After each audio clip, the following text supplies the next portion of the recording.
How's everyone doing? Today I'll be doing a review of the 2016 horror movie, The Autopsy of Jane Doe. And if you've seen The Autopsy of Jane Doe, definitely let me know what you think of it. And The Autopsy of Jane Doe is directed by Andre Øvredal, who also directed Troll Hunter, which is an excellent found footage horror comedy movie.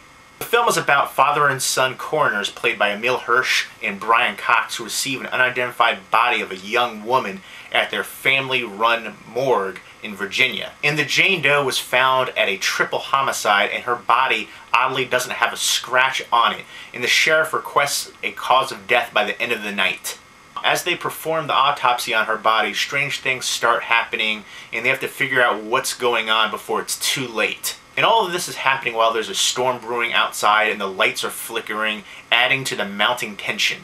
There's a real sense of uneasiness right from the onset of the film, and this is a great location for a horror movie with a darkly lit underground labyrinth-like mortuary. It has a real sense of claustrophobia, and it uses the viewer's imagination against them with the usage of shadows and sound all throughout the film. And the film has a washed out hue to it, so you get a lot of grays and blacks, and that really reflects the bleak tone. It's not for the squeamish or the faint of heart, because they are performing an autopsy here, so they go through those phases of dissecting the body. But it's really the psychological elements here that really sell the film. As they go through the phase of the autopsy, you really become enveloped in the mystery of the case. It's like a puzzle that unravels. It's a very simplistic plot, but very effective.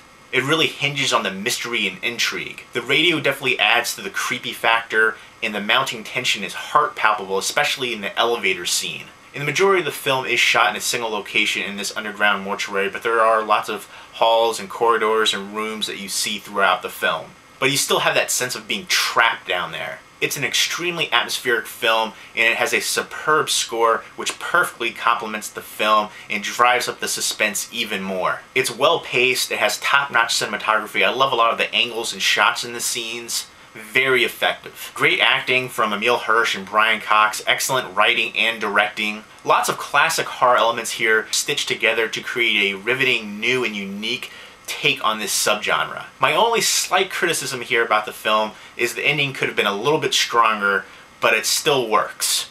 The Autopsy of Jane Doe is an instant horror classic and easily the scariest movie I've seen all year. Overall, I give The Autopsy of Jane Doe a 9.5 out of 10 stars. And if you've seen The Autopsy of Jane Doe, definitely let me know what you think of it. Leave me a comment or video response down below.